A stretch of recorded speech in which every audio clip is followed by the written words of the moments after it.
모든 교양은 남 얘기죠. 안 물어봐도 알려주는 남 얘기 103회 방송 시작하겠습니다.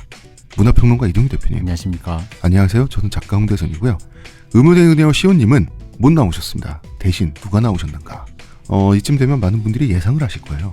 우리 방송이 돌려막는 우리 방송의 어떤 그런 존재 필요하면 나온다. 우리 방송의 마이너스 대출 카드 박 박사님 안녕하세요. 네, 안녕하십니까. 예. 마이너스 대출 카드 저도 있었으면 좋겠습니다. 신용이 불량해서 안 나옵니다. 사실 저도 있었으면 좋겠어요. 네. 예. 시온님께서 이제 일신상의 이유로 이번 주 방송을 빠지게 됐고, 그 다음에 이제 박 박사님이 나오셨는데 밖에는 비가 추적추적 내리고 있습니다. 네. 그리고 저희는 스튜디오에 들어와서 이야기를 나누기 시작하게 된 시간도 굉장히 늦어요. 빨리빨리 진행을 해야 되는데, 자, 일단 저희 광고부터 듣고 와야죠. 네. 예. 아날람은 호텔스닷컴과 국내 최고 조건, 국민카드 최대 15% 할인까지 제공되는 프로모션 페이지를 운영하고 있습니다. 이 프로모션 페이지의 주소는 kr.hotels.com/베스트 쿠폰입니다. 그리고 저희 남얘기몰에 들어오셔도 우리 대표님께서 링크를 다 걸어 놓으셨어요. 클릭 한 번만 하시면 그 페이지로 넘어갑니다. 프로모션 페이지에서의 클릭을 통해서 호텔스닷컴 페이지에 들어가셔서 여러분 전 세계 방방곡곡 숙소를 예약을 하시면 국내 최고 조건 누리실 수 있고요. 많이 또 추천 바라고요. 저희는 광고 듣고 오겠습니다. 지금 티스템 두피 클렌저와 두피 에센스를 검색해보세요. 과학이 당신의 모발에게 주는 선물 티스템입니다. 그리고 대마시안몰 많이 이용해 주시고요. 아날람을 클릭해 주시면 저희에게 많은 도움이 됩니다. 그리고 아날람 유튜브 페이지도 많이 구독해 주시기 바랍니다. 이게 남자들만 있으니까 그냥 아주 건조하게 네. 인사 멘트 없이 그냥 그렇죠. 바로 그냥 광고하고 그냥 바로 그냥 넘어가는구만. 예, 그렇습니다. 뭐 남자 셋이 스튜디오 안에 있는데. 내가 여러분에게 불을 질러주지. LG 뭐야? LG 어떻게 된 거야? LG요? 저 야구 안 봐요. 아니, 아직도 야구를 보는 사람이 있어? 이게 하나 좀 하던데. 한화요. 네. 오늘 경기도 이기고 있습니다.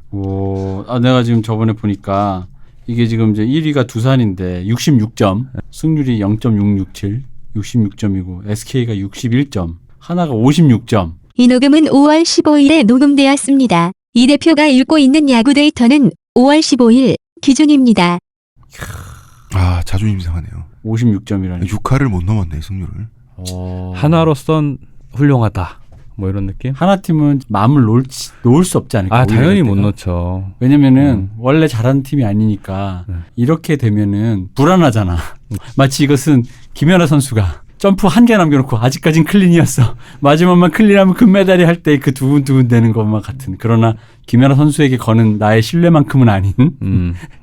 이게 보통 자빠지겠지? 뭐 이런 이게 보통 갑자기 잘하면요. 말씀하신 것처럼 자신을 못 믿어서 보통 내부에서 무너지죠.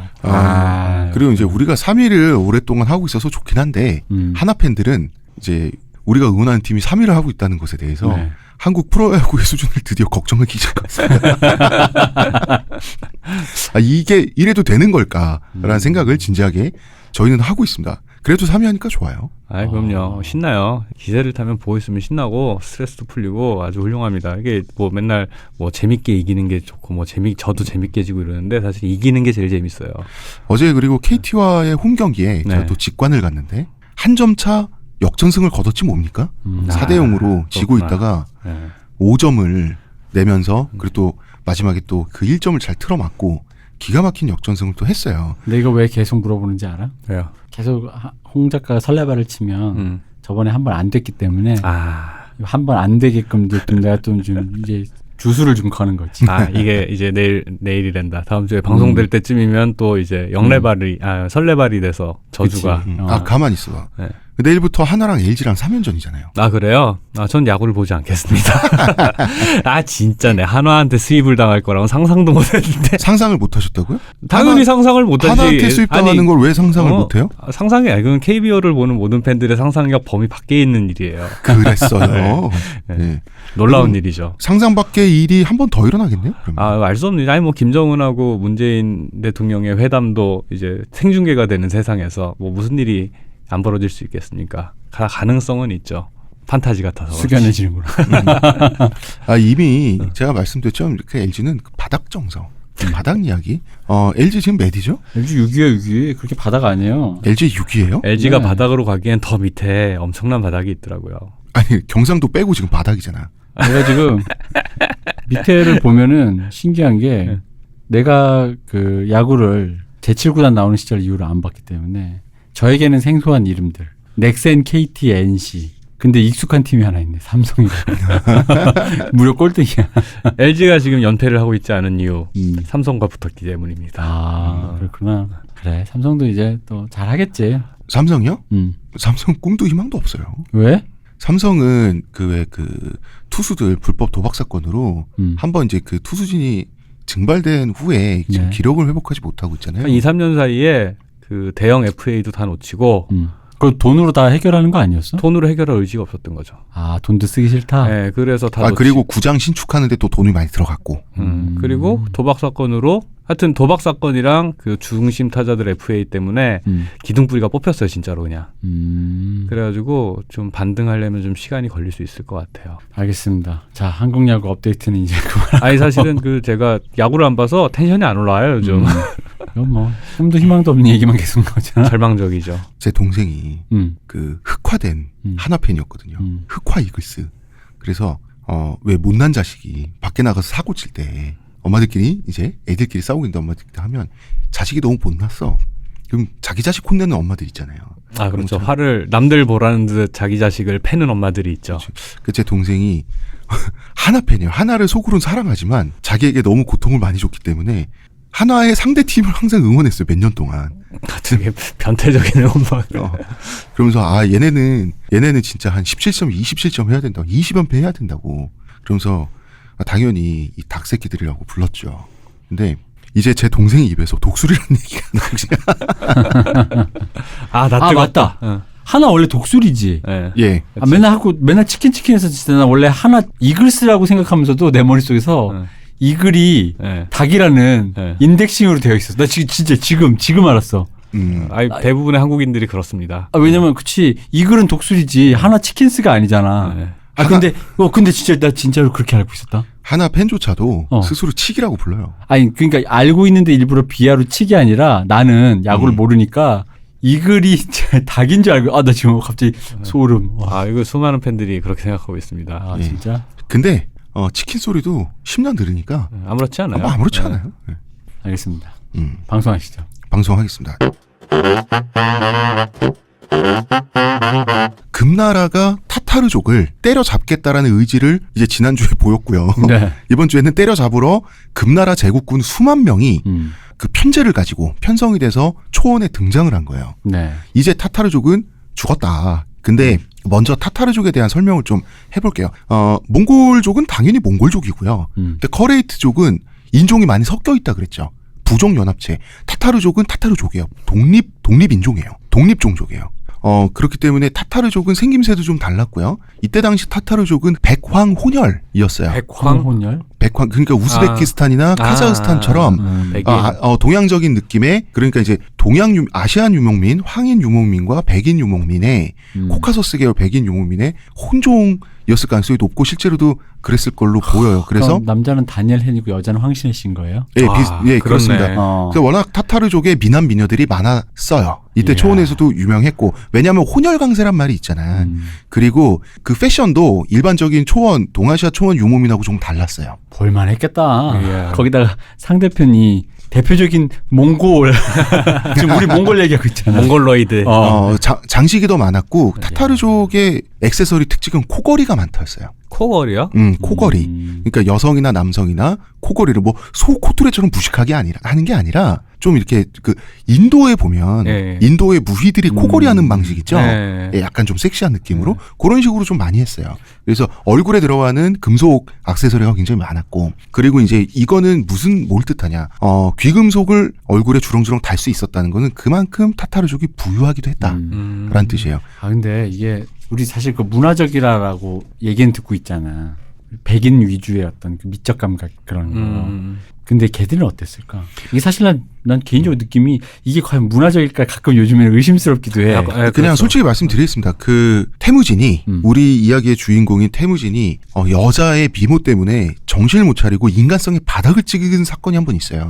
이런. 상대가 타타르 여성이었습니다. 그러니까 저는 그건 본능적인 영역이 아닐까라는 그치? 생각을 해요. 어떻게 본능적인 미감이라 해야 되나? 아니 그리고 꼭 백인이 우월하다 이런 걸 떠서 혼혈강세란 말이 있잖아. 혼혈강세는 이거는 그냥 문화적으로 유전학적으로 쓰는 말이잖아.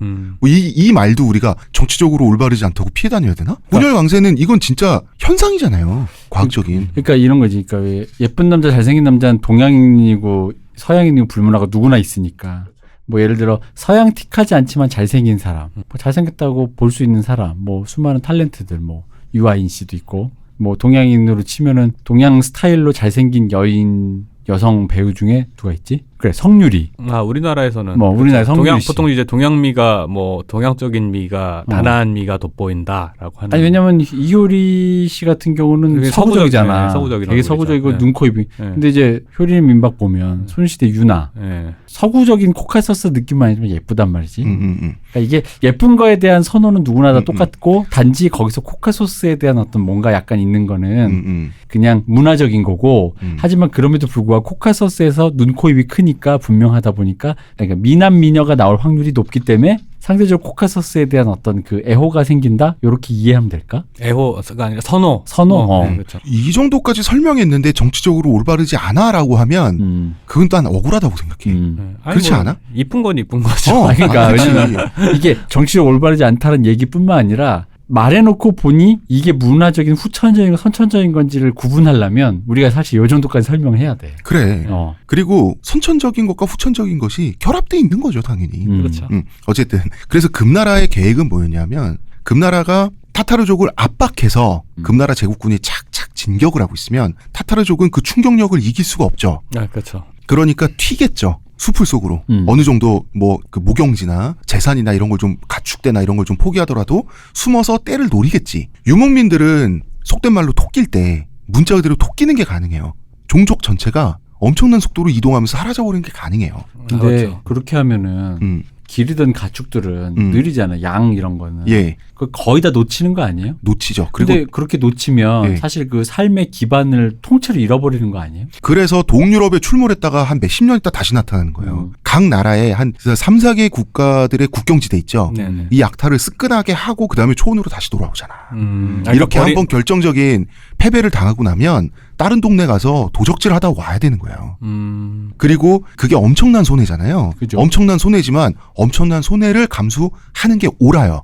왜냐하면 그래야지 상대방들도 약탈품에 정신을 팔려서 추격이 늦춰지기 때문에 그 약탈품은 먼저 손대는 사람이 인자지 않습니까? 그렇죠. 예. 당연히 이 연합군 성격의 부대들 이합집산하는 이 초원에서 연합군 성격의 부대들은 당연히 대량의 약탈품을 눈앞에 두고 당연히 전투는 거기서 거의 정지가 되게 돼 있어요. 그럼 유목민의 사고는 신기한 게 이 정주문명의 사고는 일단 영토를 잃으면 나라 잃은 서름이라는 그 그렇죠. 데미지가 굉장히 강하잖아요. 네. 거점 확보가 굉장히 중요해지죠. 근데 이 사람들은 어쨌든 전 재산을 잃었다 정도의 수준인 거지 나라 잃은 서름이라는 이런 영혼의 데미지를 가하는 그런 건 없었을 거 아니에요. 그렇기 때문에 나라를 뜻하는 말이 울루스거든요. 울루스는 그 자체로 백성 인구를 뜻해요. 나라가 동의어예요. 자기 사람들 있죠. 이 사람들이 건재하면 그 나라는 건재한 거예요. 그렇기 때문에 유목민들은 죽어서 지킨다, 사수한다라는 개념이 없어요. 더 많은 피해를 입힌 쪽이 이기는 거예요. 그렇기 때문에 항상 농경민족과 유목민족이 싸울 때는 서로가 이번 전쟁에서 자기들이 이겼다고 착각하는 경우가 되게 많아요. 맞아요. 농경민족의 입장에서는 물리쳤잖아. 물리쳤다는 게 문자 그대로 되돌아가게 한 거잖아요. 이긴 거예요. 방어에 성공했잖아. 그러니까 방금 말씀하신 게 왠지 별 얘기는 아니지만 그 서구 열강이 이슬람 거기를 땅 따먹게 하면서 민족 국가를 세워서 자기들끼리 이의제의 시키려다가 그럼에도 불구하고 잘 안 됐잖아. 약간 민족 국가라는 정체성 성립이 되게 잘 안 되어가는 이게 왜 그랬는지가 단순히 유목민이어서 뭐 떠돌아다녀서라는 느낌보다 좀 더 디테일하게 좀 들어오는 것 같아요. 그렇죠. 국가의 본질은 국민 영토 주권이라고 하잖아요. 근데 여기 영토가 빠져 있잖아. 그리고 영토도 빠져 있고 이게 부족 시족 단위다 보니까 그리고 어쨌든 혹은 뭐 이슬람 쪽으로는 종교 위주의 그러다 보니까 흔히 말하는 민족적 정체성이라고 해야 될까? 네, 그렇죠. 그런 것도 굉장히 희미한 거죠. 희미해지죠. 어. 그래서 나라는 영토가 빠져 있고 사람들 그리고 그 사람들에게 귀속된 가축 전체 요것이 울루스예요. 그리고 이 울루스는 계속 여기 출몰했다가 저기 출몰했다가 이동하는 거예요. 그러면 그분들은 뭐 토지를 소유한다거나 뭐 이런 개념은 없겠네요. 뭐 이렇게 우리나라 부동산에 집착한다거나. 없지만 강성한 부족일 경우에는 어디는 넘보지 말아는 있죠. 그래 아무리 그래도 그게 전혀 없을 수는 없어요. 그렇죠. 느슨하게 영역을 설정을 해서 그렇죠. 여기 넘어오지 마라. 그런데 그거는 굉장히 느슨하다. 매우 느슨하다는 거죠. 뭐 어쨌든 근데 타타르 입장에서는 곤란해진 거예요. 지금까지 초원에서 만나는 이 부족들, 시족들 간의 전쟁은 물자를 약탈하기 위한 비즈니스적인 전쟁이란 말이에요. 근데 금나라 제국군의 목표는 이 거지 새끼들 토벌하는 거예요. 토벌은 목적 자체가 완전 달라요. 그렇죠. 금나라 제국군은 거의 매 울고 있는 양 염소들 관심 없어요. 금나라는 이때 당시 세계 최강대국이에요. 한 양 10만 마리 가져가자고 출동한 거 아니에요. 타타르 놈들 없앨라고 온 거지. 양을 버리고 도망갔는데 계속 쫓아오는 거죠. 공포인데? 진짜 무섭다. 개 무섭다. 그래서 보통 그 경우에 유목민족들에게 최후의 수단은 딱 하나예요. 시베리아로 가는 거예요. 숲으로 도망가면 살 수 있어요. 여기서 숲이란 주로 시베리아다. 주로 시베리아예요. 이것 또한 무섭다. 갈 데가 시베리아밖에 없는 것도 진짜 무섭다. 근데 태무진과 토그릴카는 지금 금나라라고 하는 대기업에 을과 병정으로서 이제 말하자면 대기업과 함께 일할 수 있도록 수주를 받은 거잖아. 그죠? 이 사람들의 목표는 사업이에요. 토그릴칸과 태무진의 목표는. 그렇기 때문에 태무진과 토그릴칸은 금나라 제국군은 물자에 관심이 없지만 태무진의 관심은 물자예요. 그러면 금나라가 계속 진격하라 할 때 어떻게 해야 돼? 그러면 금나라 군대는 무겁죠. 이동 속도가 느리지. 중장갑 기병이니까. 태무진과 토그릴칸의 경기병이 금나라 제국 진격하는 금나라 제국군을 추월해서 감싸버린 거 좌우로. 밀려가고 있는 타타르족이 시베리아 숲으로 사라지기 전에 퇴로를 끊고 포위 섬멸해버린 거. 그 계획을 짠 거예요. 그리고 초원에서 타타르족도 수만 명의 금나라 제국군이 초원에 등장하면 타타르족도 알아. 뭐하러 왔는지. 초원에는 비밀이 없다고 제가 누누이 말했잖아요. 초원은 정말 정보나 이동의 속도가 너무 빠르기 때문에 다 말의 속도 기준이거든요. 그래서 태무진과 토그릴카는 금나라와 사실 동맹을 맺은 상태였다는 거를 철저히 비밀에 붙이면서 비밀을 유지했어요. 그러다가 갑자기 등장을 해야 되는데 저번 시간 마지막에 주르킨족 이 귀족놈들이 몽골족 귀족놈들이 집결지에 안 나타나. 왜 안 나타나? 태무진? 태무진한테 야지 노는 거죠. 아. 너는 태무진은 자무카한테 결정적인 패배를 한 번 당했잖아. 네. 그러니까 군사 지도자로서 너에 대한 존경심을 잃었다는 뜻이지. 근데 사실 주르킨 전사들은 태무진의 입장에서는 이 사람들하고 아무리 사이가 안 좋아도 전쟁터에서는 주르킨 전사들이 굉장히 쓸모가 많았어요. 굉장히 용맹했어요. 주르킨 전사들은. 그렇군요. 정신 상태가 썩어 먹었는데 네. 실력은 좀 있었구만. 실력은 있었어요. 용맹하기로 소문났어요. 그래서 6일을 기다립니다. 아, 와달라고? 집결지에서 와달라고 당연히 했죠. 그러면서 6일을 기다려요. 근데 태무진이 아무리 그래도 칸인데 저기 다 같이 잘 먹고 잘 살자고 이 전쟁에 꼈잖아. 이거를 안 들어주는 거예요. 근데 그럼 그 애들은 태무진과 어쨌든 같은 배를 탄 사이긴 하잖아. 그렇죠. 그러니까 이러면 안 되는 거였지. 아니 그럴 거면 독립해서 나가든가. 독립해서 갈 땐 자무카밖에 없는데 자무카는 다 죽일 것 같단 말이야. 그러니까 그러면서 왜 이게 정말로 멍청한 거잖아 그러면은. 멍청한 거지. 우리 회사가 마음에 안 들면 다른 회사를 가든가 아니면 우리 회사에 마음에 안 들면 고치든가. 고치는 건 고치더라도 회사에서 월급은 타니까 회사가 돌아가게끔 해야 될 거 아니야. 회사 망하라고. 끌려다니는 건 싫은 거죠. 이제 급 안 되는 사람한테 끌려다니는 건 나의 자존심이 허락치 않는다. 원래도 자존심이 허락치 않았지만 꾹 참고 있었는데 이 자식이 자무카랑 전쟁 한번 해보니까 탈탈 털리는 거 보니까 밥이네. 게다가 지들이 뭐 혈통은 지들이 더 고귀하고 이러니까 그랬던 거지. 여러분 제가 궁금한 포인트가 생각났어요. 만약 이거를 노사협의회 노조투쟁 정도로 보면 귀족 노조네. 레알 기정 노조. 아니 어쨌든 칸이 사주고 어. 그 밑에 어쨌든 부족들의 여러 부족이 물론 그 사람이 귀족이긴 하지만 그렇게 해석할 수 있는 시선이 있을 수 있는 건가? 이 에피소드를 잘못 곡해하거나 혹은 다른 뷰포인트로 봤을 때. 아, 그렇다고 하기에는 뭐랄까 그 차지하고 있는 지분이 그러니까 일방적인 사용자라고 하기엔 태무진의 입장이 너무나도 미미하다. 태무진의 입장은 곤란했어요. 굉장히 곤란하다. 근데 태무진은 이번 전쟁에서 좋은 결과를 보여주면 자기 부족들에게 좋은 물자를 가져다주고 그 칸의 역할을 한다. 난 전쟁에서 이겨서 가축과 물자를 제공할 수 있는 칸이다라고 하는 걸 지금 이렇게 제기할 필요성이 있었잖아. 그러니까 그럼에도 태무진은. 불구하고 이 세력 안에서 나의 베네핏을 보유하기 위한 일종의 태업 스트라이크로서의 방식으로도 볼 수가 있잖아. 그러니까 내가 이걸 옹호한다는 게 아니라 예. 이렇게 그럴 수 있죠. 곡해할 수도 내가 보기엔 그게 곡해에 가까운데 이게 곡해인지 아닌지 얘기해보자는 거지. 아, 예. 아. 그게 제가 볼 때는 그 스트라이크라기보다는 그러니까 음. 스트라이크라는 건 사실 목적이 있고 결국엔 한 몸이 될 거라는 전제가 있잖아요. 그렇죠. 근데 이거는 그냥 굳이 내가 너랑 같이 움직여서 얻을 게 그런 없는데 감정적인 게 굉장히 크죠. 예, 예. 그러면서 이제 왜냐하면 이 사람들은 어떤 그 초원에서 자기들 살던 대로 작은 영역 안에서 살 수 있다라고 본인들이 믿었겠지 아마도 라고 하면은 이제 감정적인 거 다 빼고 얘네들한테 합류했을 때 플러스 마이너스 계산해 보니까 플러스가 별로 없어 보이는 건 거죠. 되게 뭐라 해야 되지? 이거는 개인 사업자 연합에 가깝지 않을까라는 생각이 드는 건 거죠.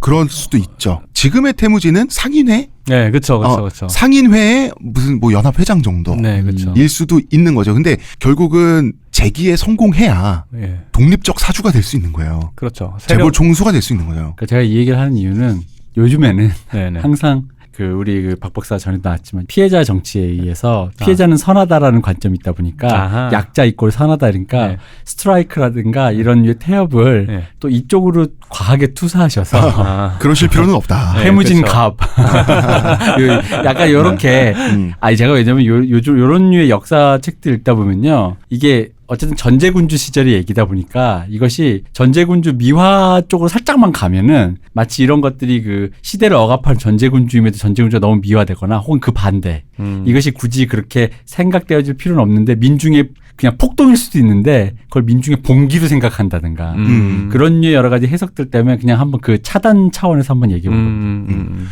결과를 미리 말하자면 이 전투에서 탈탈 털립니다.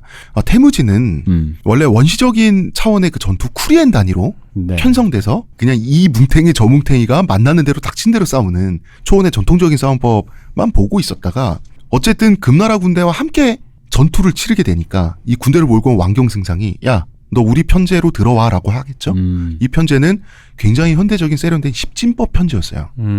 이거를 태무진 처음 경험해 본 거예요. 아, 그렇죠. 그렇게 편제 군대 핵심이 편제죠. 예, 완벽한 제식을 갖고 있는. 그렇죠. 이 오하이어를 얘기 빠졌다. 맞춰서. 어쨌든 주르킨 부족 더 이상 기다릴 수 없이 일단 주르킨족 없이 일단 출발을 해서 합류를 하게 되는 겁니다. 결국 빠지고 갔어요? 예. 아, 안 나타나는데 어떡해. 근데 이거 얼핏 생각해봐도 그걸 데려올 방법이 없을 것 같아요. 데려올 방법이 그치. 없어요. 무슨 수로 데려와? 당장 지금 이 사업에 껴야 돼. 그러고 나니까 태무진은 십진법 편제라는 게 엄청나게 효율적이구나라는 걸 그제서야 깨닫게 돼요. 이 사실을 나중에 결코 잊지 않습니다. 그래서 이때 배운 십진법 편제로 나중에 몽골 제국군을 편제하고요. 금나라를 작살내죠. 이게 호랑이 새끼를 키웠고 이럴 때 딱 써먹는 말이네. 예. 확실히 타타르족은 금나라를 어떻게 막아내다가 어떻게 이동하면서 튈까만 생각하고 있다가 갑자기 나타난 태무진과 토그르칸의 군대에 정말 포위선멸되고 말아요. 네, 타르타르 털렸군요. 근데 이거 타르타르 소스와 관련이 있나요? 그럴 리가. 아니, 나 그런 얘기 들은 것 같은데. 아, 아니, 진짜로? 타타르 소스요? 네. 예, 맞습니다. 이겁니다. 아 진짜로? 예, 나 그 얘기 어디선가 들었어요. 타르타 이거가 그거라고? 예, 맞아요. 생선가스 먹을 때 타르타르 소스가? 예, 이 타타르입니다. 그러니까 원래 이 타타르 부족이 원래 만들어 먹던 거라는 거예요? 이 타타르 부족이 만들어 먹던 게 아니라 나중에 지금은 아니고 나중에 타타르족의 거의 모든 여성들이 태무진의 포로가 돼요. 네. 그래서 태무진 집단의 남자들과 결혼을 하게 되는데 타타르의 인의 정체성을 갖고 있잖아. 그리고 아이를 낳으면 엄마가 타타르족이면 아이를 타타르식으로 키우죠. 타타르말을 배우게 되고 그럼 이 아이는 우리 아버지인 몽골족의 정체성보다 엄마의 양육을 받고 자라니까 엄마의 정체성을 다 갖게 되는 거예요. 그래서 동유럽으로 진출하죠. 그랬을 때 이 서양인들이 너네는 어떤 놈들이냐라고 했을 때 우리는 타타르다라고 대답하는 거예요. 나는 타타르다. 그렇게 얘기해도 됐었어요? 그런 거 잘못했다가 예를 들어 일본군에 징용된 사람이 조선인인데 예. 병사 나갔다가 어쨌든 싸웠어. 미국이나 누구랑 싸웠는데 나는 조선인이다 이랬다고 해서 그런 말을 들으면 이겼더라도 내부에서는 그거 차단되잖아요. 태무진은 완전히 용인했습니다. 아 진짜? 종교, 계급, 종족, 인종, 언어 우리는 평등한 한 체제 속에 다 넣어버려요. 이거를. 그 말살 정책을 쓰지 않았다라는 그렇죠. 거죠. 말살 전쟁에 썼는데 자기 시스템 안에 편입돼 들어오잖아요. 네. 그럼 그 정체성에 대해서 노터치. 너가 누구인지는 너가 정한다. 다양성을 인정했군요. 나중에 너가 그렇게 되죠. 누군진 너가 정해라. 예. 오, 멋있는데. 그 태무진은 이런 적도 있어요. 쉽지 않은데. 쉽지 않은데 자기 사신이 호라즘 제국에 왔다 갔는데 이제 그 사신이 마음에 안 들었어. 호라즈의 무함마드 2세가 그래서 수염을 깎아서 보내요. 그게 뭐냐면 이슬람권에서는 수염을 깎는 게 굴욕이죠. 굉장한 예. 굴욕이죠. 수염이 남성성의 상징이기 때문에. 근데 태무진에게 수염은 남성성의 상징이 아니에요. 이 사람은 태무진은 평생 무속을 믿었단 말이야. 근데 이 사람이 저는 이슬람 교인인데 이놈이 내 수염을 깎아서 저의 수염을 깎아서 되돌려 보냈습니다라고 우는 모습을 보고 진심으로 분노해요. 그러니까 자기 백성이 정한 정체성이 모욕당했다면 자기가 모욕당한 거야. 그러니까 이런 면에서 이 사람이 굉장히 세련된 야만인이다라는 평가를 듣는 요즘 거예요. 유행어로 이것도 비하로 들리려나? 공감 능력이 뛰어나신 분이었다. 그게 뭐 비하야. 공감 능력이라기보다는 원칙이죠. 네. 그러니까 그 원칙 속에 공감이 있는 거죠. 일단 우리 전쟁 얘기합시다. 예. 네. 그 전에 그런데 그게 왜 타타르 소스가 왜 그 이름이 된지는 절대 얘기 안 했잖아요. 말씀드릴게요. 그렇네. 그래서 우리나라 육회죠, 육회. 네. 우리나라 육회랑 햄버거 패트랑 딱 보면은 비슷한 느낌 안 들어요? 육회랑 햄버거 패턴. 그치. 그죠. 육회 가루. 자르는 방식부터 노른자 딱 놓는 육회. 우리는 육회는 그 상태로 먹어요. 햄버거 패티는 그 우리나라 육회 상태 있죠. 그 다음에 이제 휘적휘적 하잖아. 노른자를 섞잖아. 그 상태에서 굽죠. 그럼 햄버거 패티가 나오지 원래. 그렇죠. 이 육회라는 것도 우리나라 몽골 통치 시기에 들어왔잖아. 그런 식으로 날고기를 먹는 게 원래 몽골식이에요. 예. 그래서 그 햄버거가 함부르크, 그 햄버거가 그 함부르크에서 왔는데 그 몽골이 오스트리아 빈을 포위할 때까지 동유럽을 통해서 그쪽까지 진출을 하면서 식문화도 진출시켰단 말이야. 그 식문화가 바로 날고기 먹는 습관인데 날고기를 딱 우리나라 육회처럼 먹는다고. 어차피 우리나라 육회도 거기서 온 거지만 근데 그 동네 사람들은 원래 서양인들은 저걸 우리도 한번 따라해서 먹고는 싶은데 도저히 날 걸로 못 먹겠다 해서 구운 게 햄버거 패티가 됐다고. 그게 함박 스테이크예요. 거기 들어가는 소스가 원래 타타르 소스다. 그래서 소스를 먹을 때 타타르 음식을 먹으면서 곁들여 먹는 소스니까 타타르 소스라고 불린 거예요. 왜냐하면 몽골 사람들은 그 사람들은 타타르라는 이름으로 인식했으니까. 그게 이제 그래서 타타르 소스가 된 거예요. 그러니까 타타르에서 전래된 음식을, 그러니까 소스가 아니라 타타르식 음식을 먹으려고 하는데 그냥 먹기 좀 그래서 만든 소스가 타타르 소스가 되는 거구나. 그렇습니다. 그리고 그 타타르는 사실 몽골 소스인 게 맞는 거고. 예. 그렇구나. 좋은 거 알았다. 수요미 시켜나가야겠다. 그래서 햄버거와 우리나라 육회는 친척 관계입니다. 친척 관계 음식이에요. 육회 맛있겠다. 그리고 육포와도 친척 관계죠. 육포도 날거로 먹는 건데 단지 말려 먹는 거니까. 육포는 아무래도 그렇죠. 그건 그렇죠. 거의 원래 군용 그거잖아. 군용 식량이잖아 그 당시에. 그래서 타타르족들은 계속해서 후퇴해가면서 테러를 살피고 있었는데 갑자기 덮쳐지니까 토그릴 칸과 태무진의 군대에 덮쳐지니까 포위선멸을 당하게 되는 거죠. 타타르 전사들은 수수대처럼 거꾸러졌다 그래요. 도저히 이제 답이 없는 상황에 돼 있었고 어떻게 퇴로를 뚫고 도망가긴 했어. 순회가. 핵심 그 세력이 도망가긴 했는데 군대는 포위선멸됐어요. 그러니까 심각한 약탈에 노출되게 되는 거죠. 그래서 타타르 수뇌부 전사들은 어떻게든 빠져나가서 산에 또 요새를 구축했어. 요새를 구축했는데 보물은 이 요새 안에 다 있죠. 그렇죠. 금. 그러니까 어차피 낙타, 양 이런 것들은 어차피 흩어진 거 주스면 돼. 근데 금, 은, 보석, 중국에서 들어온 차 같은 것들 이거는 수뇌부와 함께 이동할 수밖에 없잖아. 이 요새는 태무진이 빌었어요. 요새는 제가 제일 먼저 넘게 해달라고. 이 태무진 돈이 필요해요. 근데 뭐 제일 먼저 넘으려면 어쨌든 싸워야 되니까 위험도 감수하겠다 이거죠. 예. 그래서 왕경승상의 입장에서는 오케이. 그지? 이쁘게 한번 굴어봐. 이랬을 거 아닙니까? 이 대기업 이사님이잖아. 그렇죠. 네. 태무진은 진짜 이때 당시 세력도 작고 가난했는데 약탈품을 빨리 만나야 빨리 차지하잖아. 그래서 타타르의 칸을 사살하기까지 합니다. 태무진은. 태무진이 드디어 이 얘기를 시작한 이후로 용맹한 무언가로서의 느낌이 처음 나는데. 그만큼 태무진 다급했던 것 같아요. 역시 사람이 코너에 몰려야 돼. 절실해야 돼. 그렇죠. 이게 일종의 용병 사업에 뛰어든 거잖아요. 네, 지금은 그렇죠. 근데 누가 죽였는지는 확실치가 않아요. 그런데 태무진 부대와 교전 중에 죽어요. 그래서 그 메구진 세울트가 타타르의 칸이라 그랬죠. 이 사람의 게르 있죠. 이 사람의 개인 소장품이 다 들어와요. 태무진 손에. 개인 소장품이 득템했네요. 득템을 했는데. 그치. 득템 레벨업. 개인 소장품. 그 메구진 세울투의 텐트? 게르? 털었단 말이야? 보니까 요람이 있지 않습니까? 요람. 예. 요람 그 애기 네. 눕혀놓고 흔드는 거. 요람 태무진 칸 여기 요람이 있습니다. 뭐 요람이 신경을 써. 근데 요람 그 시대도 되게 이 사치품이었을 초원에서 것 좀 같은데? 귀한 네. 물건 아니에요? 애기를 그렇게 하는 거. 그렇죠. 요람은 귀하죠. 왜냐하면 나무로 만들어지니까. 초원은 풀은 흔하지 나무는 귀하잖아요. 나는 그 저기 뭔가 금은보가 가득하다 그래서 요람이 금으로 만들어져 있다 뭐 이런 얘기 아, 했는데 요람이 나무라니. 전체가 은재였어요. 맞네. 요람을 은으로 만들어 태무진 깜짝 놀란 거. 그리고 담요를 네. 봤는데 담요가 진주 수천 수만화를 꿰어 만든 담요가 있는 거예요. 오. 되게 꺼끌꺼끌하겠다. 아니 그거 아니야. 되게 무겁겠다. 엄청난 사치품이죠. 태무진은 이게 덮는 용도가 아닌 거잖아. 그치.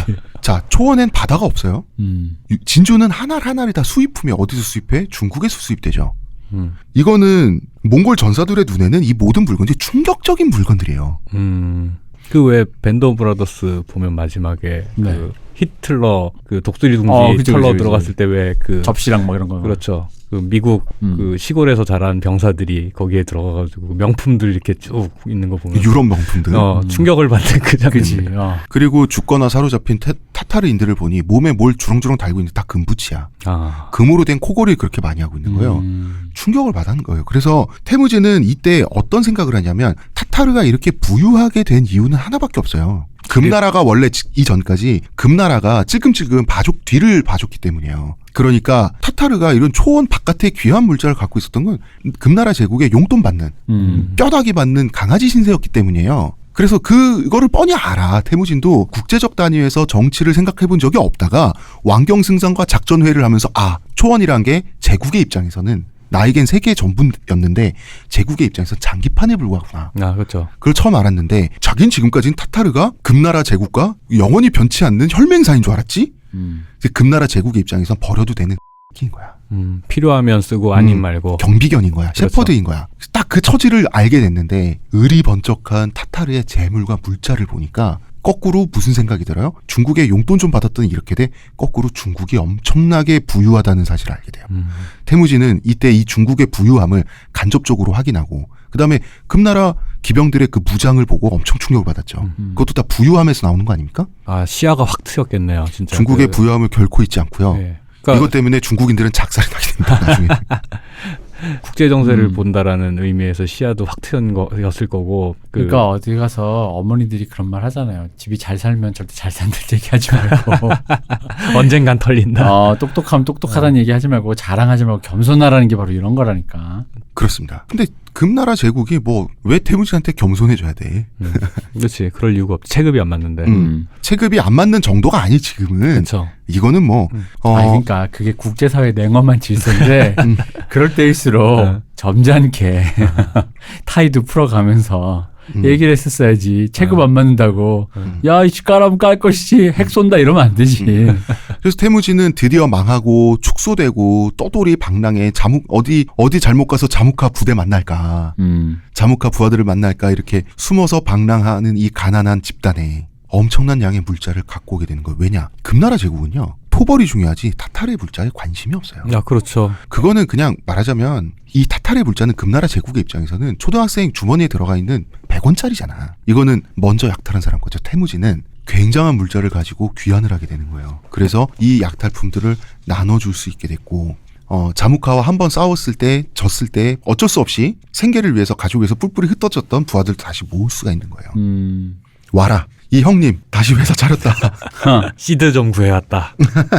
그러면은 그분들 아까 안 오신 분들 출석 안 하신 분들 이분들하고는 나중에 이제 곧 이분들을 태무진이 처분을 하게 됩니다. 그렇군요. 예, 처분을 하게 되고 이 태무진의 안습인 습관이 또 있지 않습니까? 약탈 다 끝나고 나서 뭐 주워갈 것도 없나. 그치. 그 사람이 하도 없이 살아가지고 이 전쟁터를 꼭 배회해요. 우리 태무진은.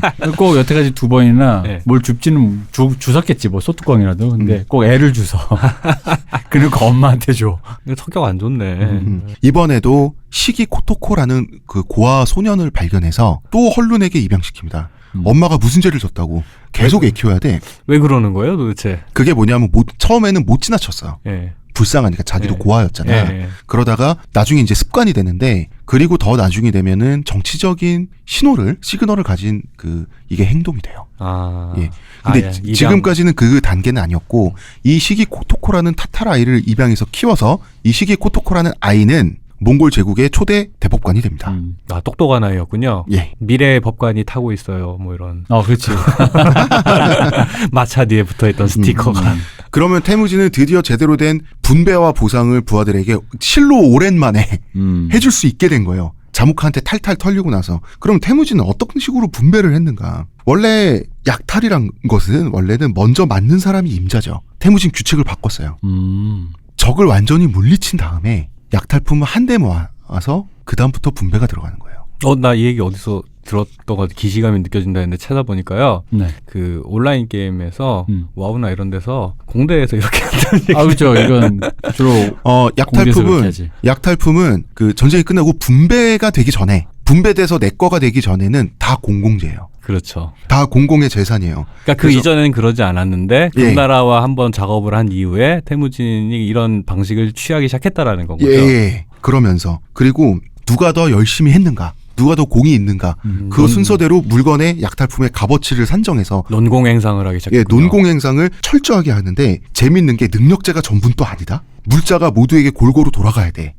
예를 들어서 누구는 전사가 들어 누워서 이번 전쟁에 참가하지 못했어. 그럼 그 게르에 있는 식구들은 굶어야 되잖아. 그렇기 때문에 일정 수준의 약탈품 분배 있죠. 이거는 모든 조직원들에게 일괄적으로 다 돌아가요. 아, 보편복지를 추구하셨군요. 보편복지 그 다음에 성과급인 거예요. 북유럽 스타일, 북유럽이랑 가까워서 그런가? 북유럽 스타일. 그 기본 급여는 있고 예. MVP에 그러니까 따라서 할당제가 있는 거죠. 북유럽의 아, 복지제도가 태무진이 유럽을 정복하면서 전해진 게 아닐까라는 생각을 잠깐 이게 해봅니다. 역시 이게 물대기로는 역사책을 공부하면 제일 위험한 게 이런 순간이죠. 자, 그런데 지난 전투에 전사가 참여해서 이 전사가 죽은 집안이 있을 거 아닙니까? 이 집안에 남자라고 늙은이와 애밖에 없다. 그죠? 그러면은 혹은 이 집안에 남자도 없고 남자애도 없고 여자만 있다. 먹여 살립니다. 끝까지 먹여 살려요. 이거 왜냐? 그걸 봐야 충성을 하겠죠. 조직에. 충성을 내 처자식을 이 사람한테 안심하게 맡기고 전쟁터에 나갈 수 있다는 시그널을 주는 거예요. 포퓰리즘 쩌네. 근데 이 보편복지는 망국병이야, 망국병. 그러니까 이 보편복지는 내가 죽을 똥 싸가지고 내가 맨 앞에 뛰어나가가지고 지금 약탈하는데. 이거 칭찬받아야 돼요. 그렇죠. 이거 칭찬받아야 되고 이런 식으로 분배를 하는 거예요. 그러니까 원래는 약탈품이 생기면 칸 꺼져. 그죠? 그 다음에 귀족 꺼져. 잡는 사람이 임자는 귀족들 얘기입니다. 이런 식으로 밑에 내려가는 게 별로 안 남는 구조로 돼 있는데 이렇게 되면 누구나 열심히 명령을 이행하려고 하잖아. 그러니까 이거 보기 싫어서 주르킨족이 안 나타난 거예요. 이 꼴 보기 싫어서. 원래 이렇게 하면 원래 기득권층에서 중산층 이상의 기득권층의 반발이 심해지잖아요. 당연히 그렇죠. 그건 어떻게 잠재울 수 있었던 거예요, 그러면? 일반 밑에 사람들 잘한다는 건 둘째 치고. 귀족계층을 다 그냥 결국은 다 포섭하려고 했는데 결국 답은 진압밖에 없었어요. 그러니까 내부 진압. 그러니까 앞에 와서 열심히 있던데 처맞고 나는 그러니까 저기 누워있는 저 가난한 애들은 공짜로 먹고 말이야. 이전 시대 지배 세력들이 물갈이가 될 수밖에 없겠죠. 이런 질서에. 이런 포퓰리즘 이거 안 됩니다. 그래서 태무진은 그 타타르하고의 전쟁에서 이겼고 연합군 측으로 참전해서 이겼고 많은 약탈품을 차지했는데 그걸로 재기에 성공한 게 아니에요. 태무진이 결정적으로 재기에 성공한 건 분배를 하고 나서 성공한 거예요. 역시. 분배를 통해서 성공한 거예요. 그러면 이 사람은 공정하다. 그래서 예측 가능하다. 내가 잘하면 잘하는 대로 이 사람에게서 보상을 받을 수 있고 그 다음에 이거죠. 내가 실패하거나 모자라거나 하더라도 다음 기회를 줄 사람이라는 시그널을 줬기 때문에 태무진은 드라마틱하게 재기에 성공할 수 있었던 거예요. 뭐 떼어놓고 생각하기는 힘들겠지만 전쟁보다는 정치의 성공에 의해서 재기에 성공했다고 봐야겠네요. 그러니까 이게 재밌는 게 그거예요. 말만 들으면 그러니까 이제 보편복지를 해가지고 사람들을 이렇게 했잖아, 케어했잖아. 근데 방금 홍 작가 말한 대로 그럼에도 불구하고 어쨌든 기득권층의 반발이 있다는데 반발이 있으면 진압을 했다라는 거. 그러니까 문제는 뭐냐면 누군가가 반발했기 때문에 그 질서를 어쨌든 안정시켜서 진압을 한다라는 건 어쨌든 그쪽으로는 또 주먹이 들어간다는 얘기잖아요. 그렇죠. 패야지. 그러니까 이게 이쪽 프롤레타리아 서사로 보면 되게 시원한 그림이지만 사실 어쨌든 간에 이게 어쩔 수 없어요. 폭력의 왜냐하면, 역사잖아요. 자, 태무진은 칸이에요. 칸이라고 하는 건 폭력 활동의 CU예요. 어쩔 수 그렇지. 없어요. 네. 이건 어쩔 수가 없어요. 그러니까 그러니까 이게, 왜냐면은 저는 사람 하나 죽는 게 그렇게 쉬운 문제는 아니니까. 우리 왜 러시아 무너질 때 역사도 봐도 그 러시아 황제 그 가족도 죽는 네. 수많은 전설 얘기들 있잖아요. 그런 거 보면은 그게 프롤레타르 기준에서 그런 인민의 고혈을 빠는 그런 황제 그런 귀족들 다 죽어 마땅하다라고 말하지만 사람 죽는 게 어디 쉽습니까? 그리고 그렇게 태어나낸 걸 어떻게 이런 류의 얘기들. 그런 거. 근데 그럼에도 불구하고 이 체제를 안정하기 위해서 누구에게 주먹을 들이댄다는 게 약간 느낌이 약간 쎄한 거지. 그러니까 그냥. 그건 어쩔 수 없어요. 그렇죠. 슬픈 일이죠. 그러니까 네. 슬픈 일이라는 거죠. 그러니까 결국은 어딘가엔 주먹을 내서 이 체제를 안정시키겠다. 그게 철권 통치가 뭐 기득권층을 통해서 새로운 질서를 잡던 아니면 기존에 있는 애들을 고혈을 빨아가지고 기존에 있는 사람들의 기득권층의 배를 불리던 간에. 근데 이제 다만 이건 그 얘기일 수는 있잖아요. 100명을 죽여서 10,000명이 산다면? 그렇죠. 그럼 공공성에 대한 논리로 갈 수도 있는 거죠. 근데 그렇다면 만약에 100명이 사는 섬에 생체 실험해가지고 40억을 산다면? 그러니까 이게 공리의 문제가 되면 공리는 아주 단순합니다. 네. 자, 다들 먹고 살자고 모인 사람들이죠. 그렇기 때문에 태무지는 나는 이 사람들을 먹여 살리겠다요. 그렇죠. 우리는 거래다. 네. 자, 태무지는 칸의 지위를 혈통으로 아버지한테 물려받지 않았어요. 그리고 이 사람 싸움도 못해. 군사 능력도 없어. 그렇기 때문에 칸과 울루스, 백성이라고 하는 것은 태무진의 입장에선 거래예요. 이 사람들이 나를 믿고 내 명령을 따라주기 때문에 나는 이 사람들을 보호하고 먹여 살려야 된다. 이걸 거래로 봤어요. 사회계약설이네요. 태무진은 그래서 사회계약론자가 돼요. 그러니까 이게 그걸 갖다가 언어에서 세련된 이데올로기로 만들지는 않았지만 보통 이제 나라에서 그런 계급, 지배계급이 한번 변혁이 있다든가 할 때 계층 변화가 있을 때는 보통은 그 시대 정신에 맞는 이데올로기에 동의하냐 하지 않느냐 이런 거 갖고서는 이제 변화가 추동이 그쵸? 되잖아요. 근데 이제 그런 세련됨은 아니었겠지만 태무진이라는 사람이 행동으로 보여지는 것들을 통해 이 자체가 하나의 이데올로기가 되고 메시지가 돼서 거기에 동의하는 자와 동의하지 않는 자가 구분이 되고 동의하지 않으면 뭐 시대가 바뀌었는데 어떻게 되겠습니까? 뭐 방법이 없죠. 밀려날 수밖에. 거기에 동의를 하든가 울며 겨자 먹기로. 자, 어쨌든 전투는 이렇게 끝이 났고요. 금나라 제국은 타타르족 토벌에 성공했죠. 성공했으니까 이제 왕경승상은 기분이 좋아요. 일단 황제 폐하에게 금나라 장종에게 타타르 놈들을 쓸어버렸다. 이렇게 승전보를 쓸 때 신하된 입장에서 가장 기분 좋습니다. 승전보를 보고할 때. 아, 네, 그지. 그렇죠. 사원이 저기 해외 나가서 영업 계약에 성공했습니다. 이거 딱 그거 아니에요. 그러면서 이제 이거는 원래 중국은 이제 이때 당시에 중국이 다른 주변 문명을 워낙 압도하다 보니까 중국에서 받은 한자 직함, 중국 조정에서 받은 한자 직함은 굉장히 국제적인 가치가 있었어요. 네, 그렇죠. 바로 이 한자 직함을 얻으려고 그렇게 노력해가지고 옛날에 그 변방 야만인들, 유목민들, 수장들이 무슨 절도사 당나라로부터 이런 거 받으면 뭐 그 동네에서 왕 되는 거거든요. 그래서 옹칸한테도 이제 타타르를 버리고 커레이트족을 선택했잖아. 네. 그리고 토벌전에서 이겼잖아. 상으로 국제적인 인증을 받을 수 있는 공식 한자 직함을 내려주겠노라. 왕경승상이 특사 자격으로. 도그릴 칸은 아주 감동했어요. 그래서 받은 이름이 옹칸이에요. 옹칸은 뭐냐면 왕을 초원식으로 읽은 게 옹이에요. 초원 사람들이 듣기에 칭칭총처럼 들려서 옹인 거예요. 근데 너무 대충 줘줬죠, 이름을. 칸이 왕이란 뜻인데. 왕왕이라 왕왕. 너 짱? 좋은 이름이네. 왕왕. 금금. 네 초원에서 너 1인자로 인정? 킹킹. 이렇게. 이거 원래 금나라에서? 또 중국식 전통이 또 좋은 건 2번 반복하는 거 있잖아요. 요즘 인터넷 유행어도 있잖아. 킹갓 더 제네럴. 그러니까.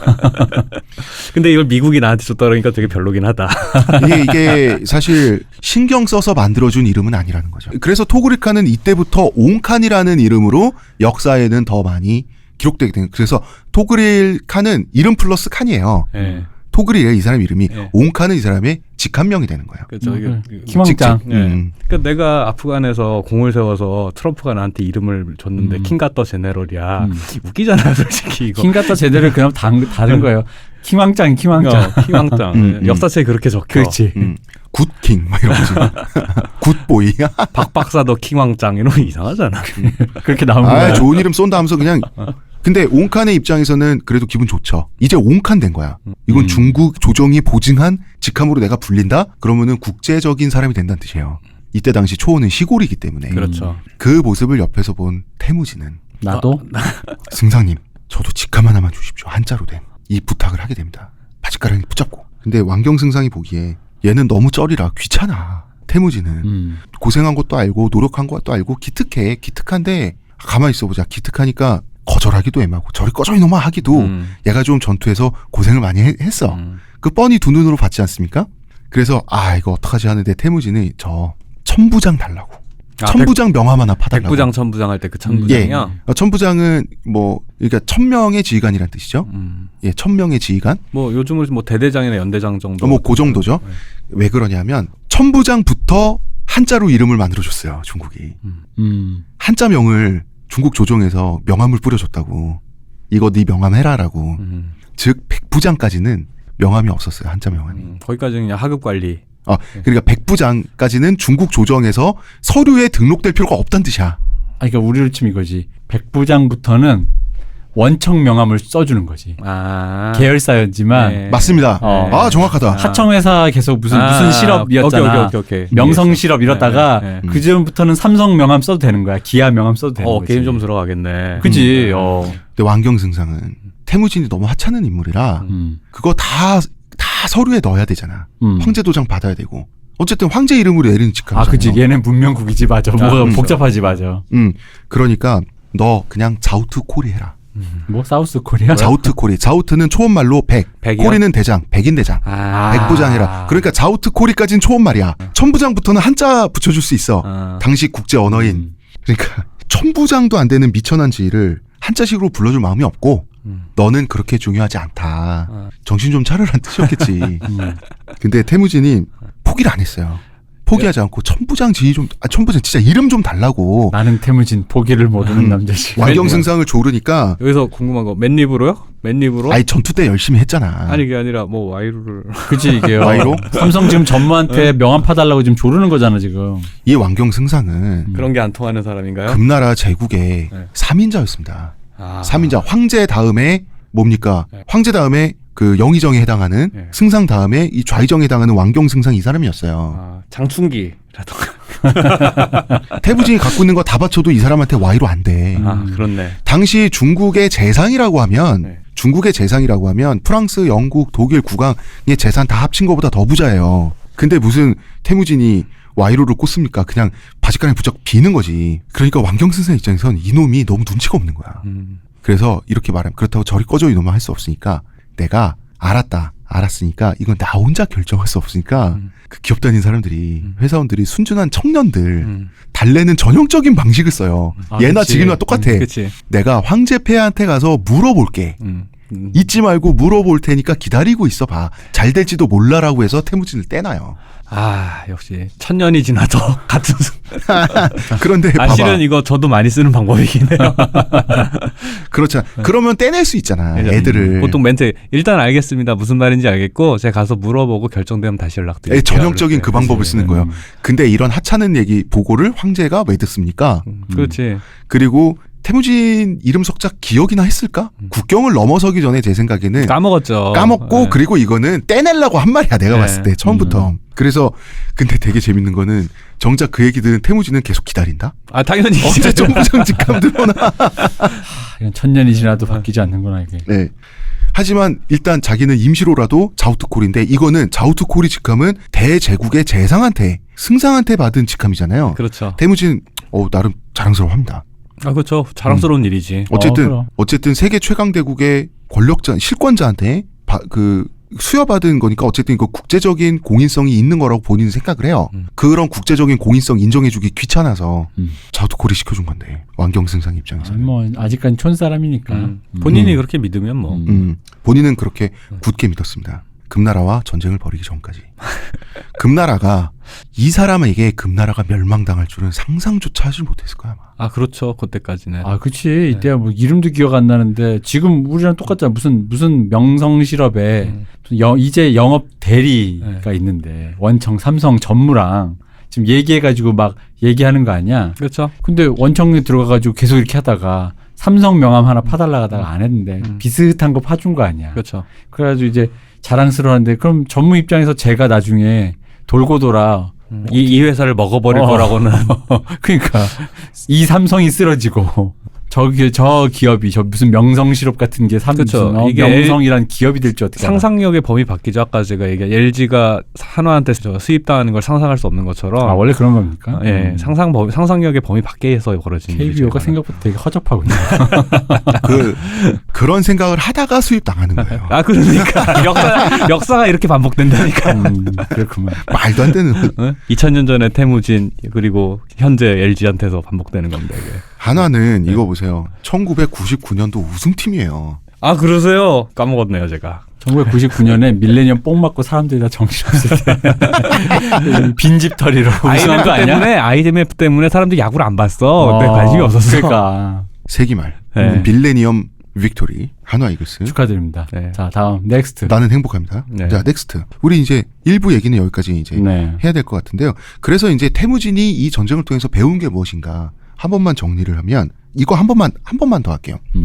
이걸 깨달은 거죠. 십진법 편제. 전통적으로 봐봐요. 지금까지 초원에서 전쟁은 크라우드 펀딩이었어.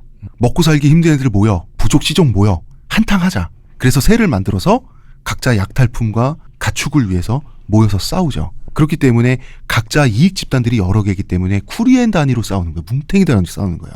A부족은 A 쿠리엔으로 이렇게 싸우고 B부족은 B 지들끼리 쿠리엔을 형성해서 싸우고 그러면은 마침 금괴 100톤을 주었어. 전장에서 빨리 빠져나가야 될 거 아니야. 아, 이런 식이라는 거죠. 아 그걸 주스면은 더 이상 같이 싸울 이유가 없는 건가요? 그렇죠. 네. 바로 전이상실. 아 맞네. 이런 식이란 말이에요. 지금까지는. 그렇기 때문에 포위선멸이 없었어요. 태무진은 포위선멸 본 적이 없는 거예요. 포위선멸의 목적은 토벌이잖아. 그렇죠. 그런데 정작 지금은 약탈이 중요하지 않아. 왜? 갑은 금나라 제국이니까.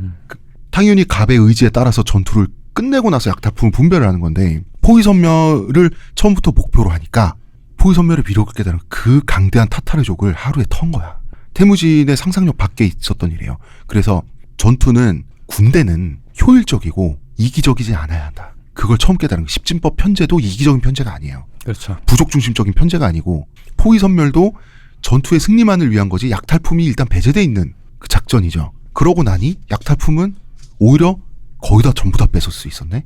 이걸 알게 된 거예요. 그래서 전통적인 편제, 전통적인 군대 구성, 전통적인 부족 사회의 운영 구성에서 벗어나야겠다는 생각을 이때 하게 되는 거예요. 사회 시스템 자체를 바꿀 수도 있지 않을까라는 생각을 하는 거예요. 혈통 중심, 부족 중심, 이 집단 이기주의 중심이 아니라 내가 지배하는 체제라면, 태무진이 지배하는 체제 하에서라면 모두가 보편복지를 누릴 수 있다면 이 집단의 전투력과 효율성은 막강해지지 않겠는가라는 어렴풋한 생각을 이 사람은 타타르 토벌전 이후부터 시작하게 된다는 거죠. 여기까지 할까요? 네. 예, 일단 여기까지 하겠습니다. 이제 주루킨족하고 싸움 남아있어요. 아, 예, 기대하겠습니다. 반동 세력을 어떻게 토벌하는가 궁금합니다. 그렇지. 우리는 또 보편복지에 반대하는 그렇지. 반동 세력들을. 난 선한 피해자. 문화평론가 이동기 대표님, 감사합니다. 먼 곳에서 또 와주신 박 박사님, 네, 예, 감사합니다. 땜빵으로 불러서 죄송합니다. 저는 작가 홍대선이었습니다. 감사합니다.